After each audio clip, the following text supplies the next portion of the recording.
Welcome to shadow broadcasting free education. എൻ്റെ പേര് അപർണ.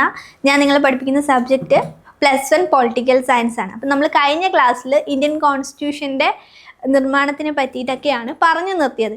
ഇനി നമ്മൾ പോകുന്നത് ഭരണഘടനയുടെ ലക്ഷ്യങ്ങൾ എന്തൊക്കെയാണ് എന്ന് നോക്കാനാണ്. എന്തൊക്കെയാണ് ഭരണഘടനയുടെ ലക്ഷ്യങ്ങളെന്ന് പറയുന്നത്? Objective resolution was introduced by Jawaharlal Nehru in 1946 December. ഈ ഒബ്ജക്റ്റീവ് റെസൊല്യൂഷൻ ഇൻട്രൊഡ്യൂസ് ചെയ്തത് നമ്മുടെ സ്വതന്ത്ര ഇന്ത്യയുടെ പ്രഥമ പ്രധാനമന്ത്രിയായിരുന്ന ജവഹർലാൽ നെഹ്റു ആണ്.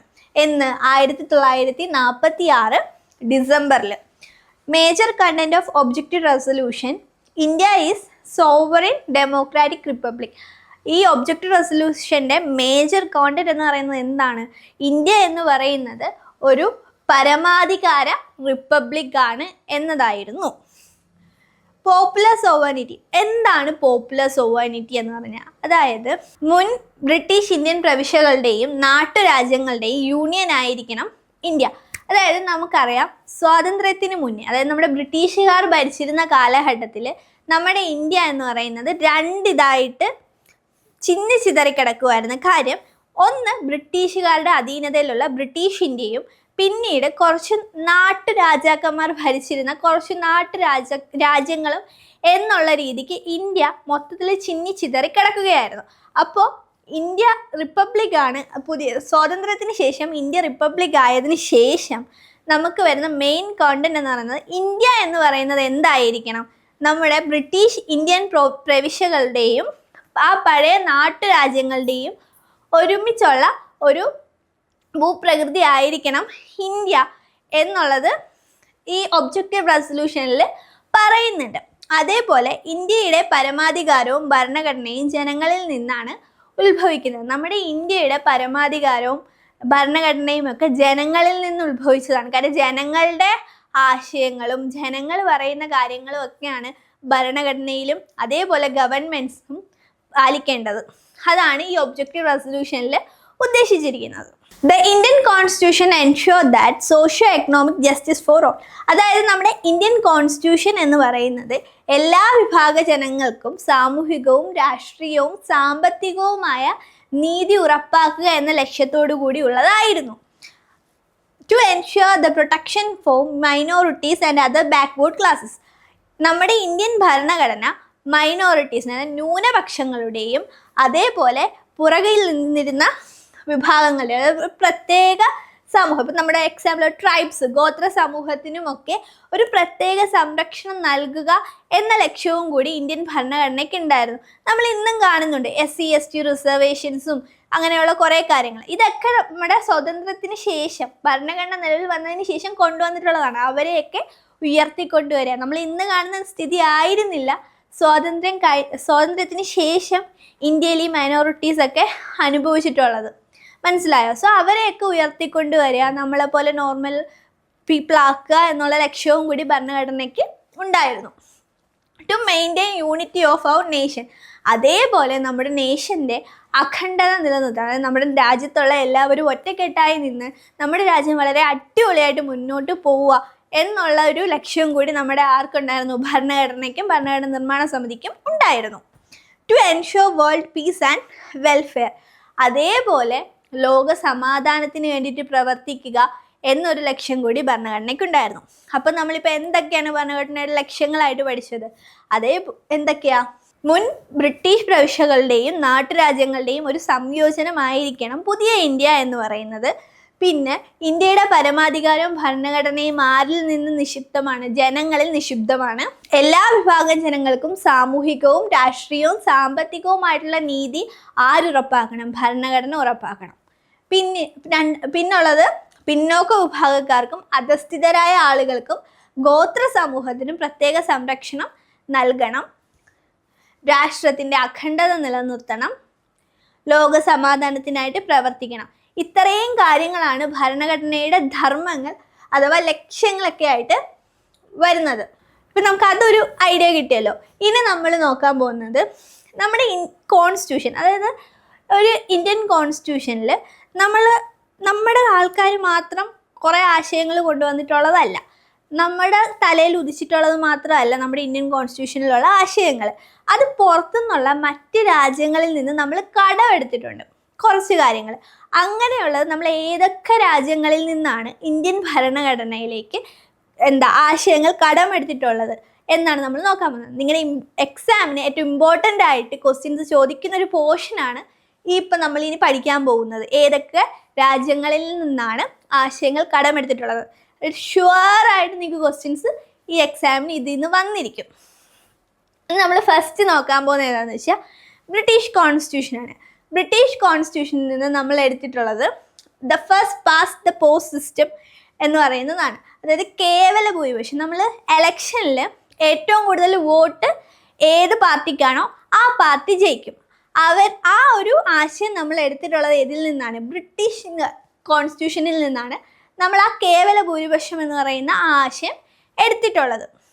രണ്ടാമത്തേത് പാർലമെൻ്ററി സമ്പ്രദായം. നമുക്കറിയാം രാജ്യസഭ, ലോക്സഭ എന്നൊക്കെയുള്ള രീതിക്ക് പാർലമെൻറ്റ്, അങ്ങനെ കുറച്ച് കാര്യങ്ങൾ നമുക്ക് നമ്മുടെ ഇന്ത്യയിലുണ്ട്. അതേപോലെ പാർലമെൻ്ററി സമ്പ്രദായം നമ്മൾ കടമെടുത്തിട്ടുള്ള രാജ്യം ഏതാണ്? ബ്രിട്ടീഷ് കോൺസ്റ്റിറ്റ്യൂഷനിൽ നിന്നാണ്. റൂൾ ഓഫ് ലോ, നിയമവാഴ്ച നമ്മൾ കടമെടുത്തിട്ടുള്ളത് എവിടെ നിന്നാണ്? ബ്രിട്ടീഷ് കോൺസ്റ്റിറ്റ്യൂഷനിൽ നിന്നാണ്. പിന്നെ സ്പീക്കർ, നമുക്കറിയാം ഈ സഭകൾ കൂടുന്ന സമയത്ത് നമ്മുടെ രാജ്യത്ത് അതിനെ നിയന്ത്രിക്കുന്നത് സ്പീക്കറാണ്. ആ സ്പീക്കറിൻ്റെ ചുമതലകളൊക്കെ കൊണ്ടുവന്നിട്ടുള്ളത് ബ്രിട്ടീഷ് കോൺസ്റ്റിറ്റ്യൂഷനിൽ നിന്നാണ്.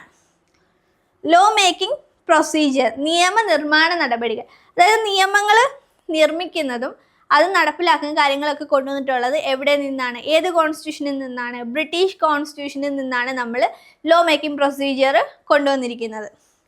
പിന്നെ സിറ്റിസൺഷിപ്പ്, അതായത് നമ്മൾ ഇന്ത്യൻ പൗരനാണ് എന്നുള്ള സിറ്റിസൺഷിപ്പ്, പൗരത്വം എന്ന ആശയം നമ്മൾ കടമെടുത്തിരിക്കുന്നത് ബ്രിട്ടീഷ് കോൺസ്റ്റിറ്റ്യൂഷനിൽ നിന്നാണ്. അപ്പം നമ്മൾ ബ്രിട്ടീഷ് കോൺസ്റ്റിറ്റ്യൂഷനിൽ എന്തൊക്കെയാണ് കടമെടുത്തിരിക്കുന്നത്? First past the post system, കേവല ഭൂരിപക്ഷം. 2 പാർലമെൻ്ററി സമ്പ്രദായം. 3 നിയമവാഴ്ച. 4 സ്പീക്കറുടെ ചുമതലകൾ. 5 നിയമനിർമ്മാണ നടപടികൾ. 6 പൗരത്വം. നമ്മൾ ഇനി നോക്കാൻ പോകുന്നത് അമേരിക്കൻ കോൺസ്റ്റിറ്റ്യൂഷനിൽ നിന്ന് ഇന്ത്യൻ കോൺസ്റ്റിറ്റ്യൂഷനിലേക്ക് കടമെടുത്തിട്ടുള്ള ആശയങ്ങളെ പറ്റിയിട്ടാണ്. അപ്പോൾ അമേരിക്കൻ കോൺസ്റ്റിറ്റ്യൂഷനിൽ നിന്ന് വന്നിട്ടുള്ളത് ആദ്യത്തേതാണ് ഫണ്ടമെൻ്റൽ റൈറ്റ്സ്, അതായത് നമ്മുടെ മൗലിക അവകാശങ്ങൾ കടമെടുത്തിട്ടുള്ളത് ഏത് രാജ്യത്തിൽ നിന്നാണ്?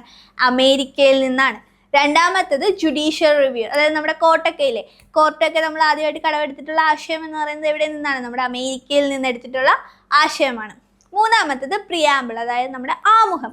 ഭരണഘടനയ്ക്ക് തുറക്കുമ്പോൾ ഒരു ആമുഖമുണ്ട്. ആ ആമുഖം കടമെടുത്തിരിക്കുന്നത് എവിടെ നിന്നാണ്? അമേരിക്കയിൽ നിന്ന്. ഈ ആമുഖത്തിലാണ് ഞാൻ നേരത്തെ പറഞ്ഞില്ലേ 1949 നവംബർ 26 എന്നുള്ള ആ ഒരു ഡേറ്റ് വരുന്നത് ഈ ആമുഖത്തിലാണ്. അപ്പം നമ്മൾ അമേരിക്കൻ കോൺസ്റ്റിറ്റ്യൂഷനിൽ നിന്ന് കടമെടുത്തിട്ടുള്ള 3 ആശയങ്ങളാണ്. ഒന്ന് ഏതൊക്കെയാണ്? ഫണ്ടമെൻ്റൽ റൈറ്റ്സ്, പിന്നെ ജുഡീഷ്യൽ റിവ്യൂ, പിന്നെ ലാസ്റ്റ് എന്ന് പറയുന്നത് നമ്മുടെ പ്രിയാമ്പിൾ. ഇനി നമ്മൾ നോക്കാൻ പോകുന്നത് കനേഡിയൻ കോൺസ്റ്റിറ്റ്യൂഷൻ, അതായത് നമ്മുടെ കാനഡയുടെ കോൺസ്റ്റിറ്റ്യൂഷനിൽ നിന്ന് ഇന്ത്യൻ കോൺസ്റ്റിറ്റ്യൂഷനിലേക്ക് കടമെടുത്തിട്ടുള്ള ആശയങ്ങൾ ഏതൊക്കെയാണ് എന്നാണ്. ഏതൊക്കെയാ? ഫസ്റ്റ് വൺ എന്ന് പറയുന്നത് നമ്മുടെ federal system with a strong, അതായത് നമ്മുടെ ഫെഡറൽ സിസ്റ്റം നമ്മൾ കടമെടുത്തിരിക്കുന്നത് കാനഡ കോൺസ്റ്റിറ്റ്യൂഷനിൽ നിന്നാണ്. രണ്ടാമത്തത് സെൻട്രൽ ഗവൺമെൻറ്, അതായത് നമ്മുടെ കേന്ദ്ര ഗവൺമെൻറ്റിനെ നമ്മൾ കടമെടുത്തിരിക്കുന്നത്, ആ ഒരു ആശയത്തെ നമ്മൾ കടമെടുത്തിരിക്കുന്നത് നമ്മുടെ കാനേഡിയൻ കോൺസ്റ്റിറ്റ്യൂഷനിൽ നിന്നാണ്. മൂന്നാമത്തത് റെസ്യൂഡറി പവേഴ്സ്, അതായത് അവശിഷ്ട അധികാരങ്ങൾ, അവ കടമെടുത്തിരിക്കുന്നത് നമ്മൾ കാനഡയുടെ കോൺസ്റ്റിറ്റ്യൂഷനിൽ നിന്നാണ്. അപ്പോൾ കാനഡയുടെ കോൺസ്റ്റിറ്റ്യൂഷനിൽ നിന്ന് നമ്മൾ കടമെടുത്തിട്ടുള്ളത് 3 ആശയങ്ങളാണ്. ഏതൊക്കെയാണവ? 1 federal system, 2 central government, 3 residuary power, അതായത് അവശിഷ്ട അധികാരങ്ങൾ. ഇവ 3 നമ്മൾ കടമെടുത്തിരിക്കുന്നത് കനേഡിയൻ കോൺസ്റ്റിറ്റ്യൂഷനിൽ നിന്നാണ്. അടുത്തത് നമ്മുടെ ഫ്രഞ്ച് കോൺസ്റ്റിറ്റ്യൂഷനിൽ നമ്മൾ എടുത്തിരിക്കുന്നത് 3 വാക്കുകളാണ്. ആ 3 വാക്കുകൾക്കും വളരെയധികം ആശയങ്ങളുള്ള 3 വാക്കുകളാണ്. ഏതൊക്കെയാണ്? Liberty, equality, fraternity. നമ്മൾ ഫ്രഞ്ച് റവല്യൂഷൻ കൊച്ചു ക്ലാസ്സിൽ പഠിക്കുന്ന സമയത്ത് നമ്മൾ ഈ 3 വാക്കുകളും കേൾക്കാറുണ്ട്. ഏതൊക്കെയാ? Liberty, fraternity and equality. ഈ 3 വാക്കുകളും നമ്മൾ ഫ്രഞ്ച് റവല്യൂഷനിൽ നിന്ന് കടമെടുത്തിട്ടുള്ളതാണ്. ഈ ഫ്രഞ്ച് റവല്യൂഷനിൽ നിന്നുള്ള വാക്കുകൾ ഫ്രഞ്ച് കോൺസ്റ്റിറ്റ്യൂഷനിൽ അവർ പറഞ്ഞിട്ടുണ്ട്. അത് തന്നെ നമ്മുടെ ഇന്ത്യൻ കോൺസ്റ്റിറ്റ്യൂഷനിലും ആ വാക്കുകൾ എടുത്തിട്ടുണ്ട്. അടുത്തത് റിപ്പബ്ലിക് എന്നിട്ടുള്ള ആശയം നമ്മൾ എടുത്തിരിക്കുന്നത് എവിടെ നിന്നാണ്? നമ്മുടെ ഫ്രഞ്ച് കോൺസ്റ്റിറ്റ്യൂഷനിൽ നിന്നാണ്. അടുത്ത നോക്കുന്നത് ഐറിഷ് കോൺസ്റ്റിറ്റ്യൂഷൻ, അതായത് അയർലൻഡിൻ്റെ കോൺസ്റ്റിറ്റ്യൂഷനിൽ നിന്ന് നമ്മുടെ ഇന്ത്യയുടെ കോൺസ്റ്റിറ്റ്യൂഷനിലേക്ക് നമ്മൾ എടുത്തിട്ടുള്ള ആശയങ്ങൾ ഏതൊക്കെയാണെന്നാണ്. ഒന്ന്, directive principles of States policy, അതായത് നമ്മുടെ നിർദ്ദേശക തത്വങ്ങളിലെ നമ്മളുടെ നിർദ്ദേശക തത്വങ്ങൾ എടുത്തിരിക്കുന്നത് എവിടെ നിന്നാണ്? നമ്മുടെ അയർലൻഡിൻ്റെ കോൺസ്റ്റിറ്റ്യൂഷനിൽ നിന്നാണ് നമ്മൾ നിർദ്ദേശക തത്വങ്ങൾ ഇന്ത്യയിലേക്ക് എടുത്തിരിക്കുന്നത്. പിന്നെ എലക്റ്റഡ് ഹെഡ് ഓഫ് സ്റ്റേറ്റ്, അതായത് രാഷ്ട്രത്തലവനെ, അത് നമ്മുടെ രാഷ്ട്രപതിനെ നമ്മൾ തിരഞ്ഞെടുക്കുന്നത് എവിടെ എടുക്കുന്ന ആ ഒരു ആശയം നമ്മൾ എടുത്തിരിക്കുന്നത് എവിടെ നിന്നാണ്? അയർലൻഡിൻ്റെ കോൺസ്റ്റിറ്റ്യൂഷനിൽ നിന്നാണ്. നമ്മൾ ഈ സ്ലൈഡിൽ നമ്മൾ നോക്കിയത് ഏതൊക്കെയാണ്? 2 രാജ്യങ്ങളെ പറ്റി നോക്കി. ഏതൊക്കെയാണ്? ഫ്രഞ്ച് കോൺസ്റ്റിറ്റ്യൂഷനിൽ നിന്ന് കടമെടുത്തിട്ടുള്ളത് ഏതൊക്കെയാണ്? Liberty, equality, fraternity and republic. ഈ 4 ആശയങ്ങൾ നമ്മൾ ഫ്രഞ്ച് കോൺസ്റ്റിറ്റ്യൂഷനിൽ നിന്ന് നമ്മൾ എടുത്തു. ഇനി നമ്മൾ നോക്കുന്നത് ഐറിഷ് കോൺസ്റ്റിറ്റ്യൂഷനിൽ നമ്മൾ എന്തൊക്കെയാണ് എടുത്തത്? Directive principles of state policy and elected head of state, രാഷ്ട്രതലവനെ തിരഞ്ഞെടുക്കൽ എന്നീ ആശയങ്ങളാണ് നമ്മൾ എവിടെ നിന്ന് എടുത്തത്? അയർലൻഡിൻ്റെ കോൺസ്റ്റിറ്റ്യൂഷനിൽ നിന്ന് നമ്മൾ എടുത്തിട്ടുള്ളത്. അടുത്ത് നമ്മൾ ലാസ്റ്റ് ആയിട്ട് നോക്കാൻ പോകുന്നത് നമ്മുടെ ഓസ്ട്രേലിയൻ കോൺസ്റ്റിറ്റ്യൂഷനെ പറ്റിയിട്ടാണ്. ഓസ്ട്രേലിയൻ കോൺസ്റ്റിറ്റ്യൂഷനിൽ നിന്ന് നമ്മൾ എടുത്തിട്ടുള്ള ആശയമാണ് കൺകറൻറ്റ് ലിസ്റ്റ്. നമുക്കറിയാം നമ്മുടെ ഇന്ത്യയുടെ ഭരണഘടനയിൽ 3 ലിസ്റ്റിനെ പറ്റി പറയുന്നുണ്ട്. ഏതൊക്കെയാ? Union list, state list and concurrent list. ഈ 3 ലിസ്റ്റുകളെ പറ്റിയിട്ട് നമ്മുടെ ഇന്ത്യൻ കോൺസ്റ്റിറ്റ്യൂഷനിൽ പറയുന്നുണ്ട്. അതിൽ കൺകറൻറ്റ് ലിസ്റ്റ് നമ്മൾ എടുത്തിരിക്കുന്നത് എവിടെ നിന്നാണ്? നമ്മുടെ ഓസ്ട്രേലിയൻ കോൺസ്റ്റിറ്റ്യൂഷനിൽ നിന്നാണ്.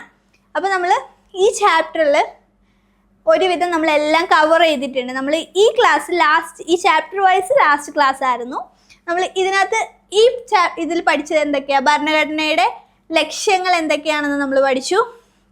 അതേപോലെ ഭരണഘടനയിലേക്ക് ആശയങ്ങൾ കടമെടുത്തിട്ടുള്ളത് ഏതൊക്കെ രാജ്യങ്ങളിൽ നിന്നാണെന്നും നമ്മൾ പഠിച്ചു. അപ്പോൾ ഭരണഘടനയുടെ ലക്ഷ്യങ്ങൾ എന്താ? നമ്മൾ പെട്ടെന്നൊന്ന് നോക്കാം. നമുക്ക് ഇന്ത്യ ഒരു പരമാധികാര റിപ്പബ്ലിക് ആയിരിക്കും. ഇന്ത്യയുടെ പരമാധികാരവും ഭരണഘടനയും ജനങ്ങളിൽ നിക്ഷിപ്തമാണ്. പിന്നെ പറഞ്ഞത് എല്ലാ വിഭാഗം ജനങ്ങൾക്കും സാമൂഹികവും രാഷ്ട്രീയവും സാമ്പത്തികവുമായിട്ടുള്ള നീതി ഉറപ്പാക്കുകയാണ് ഭരണഘടനയുടെ ലക്ഷ്യം. പിന്നെ പിന്നോക്ക വിഭാഗക്കാർക്കും മതസ്ഥിതരായ ആളുകൾക്കും ഗോത്ര സമൂഹത്തിനും പ്രത്യേക സംരക്ഷണം നൽകണം എന്നതായിരിക്കണം ഭരണഘടനയുടെ ലക്ഷ്യമെന്ന് പറഞ്ഞു. പിന്നെ ഉള്ളത് രാഷ്ട്രത്തിൻ്റെ അഖണ്ഡത നിലനിർത്തുക, പിന്നെ ലോക സമാധാനത്തിനെ പ്രവർത്തിക്കുക. ഇത് ഇത്രയുമാണ് ഭരണഘടനയുടെ ലക്ഷ്യങ്ങൾ എന്ന് നമ്മൾ പഠിച്ചു. ഇനി നമ്മൾ പോയത് നേരെ എങ്ങോട്ടാ? ഇന്ത്യയുടെ കോൺസ്റ്റിറ്റ്യൂഷനിലോട്ട് കടമെടുത്തിട്ടുള്ള ആശയങ്ങൾ ഏതൊക്കെ രാജ്യങ്ങളുടെ കോൺസ്റ്റിറ്റ്യൂഷനിൽ നിന്നാണെന്ന് നമ്മൾ പഠിച്ചു. ഏതൊക്കെ രാജ്യങ്ങളിലേക്ക് നമ്മൾ പറഞ്ഞു? ബ്രിട്ടൻ്റെ പറഞ്ഞു, അമേരിക്കയുടെ പറഞ്ഞു, അതേപോലെ നമ്മുടെ അയർലൻഡിൻ്റെ പറഞ്ഞു, ഓസ്ട്രേലിയയുടെ പറഞ്ഞു. അപ്പം നമ്മൾ ഇത്രയും കാര്യങ്ങളാണ് ഈ ഒരു ക്ലാസ്സിൽ നമ്മൾ പഠിച്ചത്. ഇതിൽ നിങ്ങൾ ഏറ്റവും ഇമ്പോർട്ടൻ്റ് ആയിട്ട് നിങ്ങൾ പഠിക്കേണ്ടത് ഈ ഒരു ഇന്ത്യ ഏതൊക്കെ രാജ്യങ്ങളിൽ നിന്നാണ് ആശയങ്ങൾ കടമെടുത്തിട്ടുള്ളതെന്ന് നിങ്ങൾ ഇമ്പോർട്ടൻ്റ് ആയിട്ട് പഠിച്ചിരിക്കണം. കാര്യം എന്താണെന്ന് വെച്ചാൽ അതിൽ നിന്ന് ഷുവറായിട്ട് ക്വസ്റ്റ്യൻസ് വരും. സോ ഇന്നത്തെ ക്ലാസ് ഇവിടെ വൈൻഡ് അപ്പ് ചെയ്യാണ്. നന്നായിട്ട് പഠിക്കണം. ഈ ഒരു ചാപ്റ്ററിൽ ഏറ്റവും ഇമ്പോർട്ടൻ്റ് ആയിട്ടുള്ള ടോപ്പിക്ക് ഇതാണ്. Okay, thank you.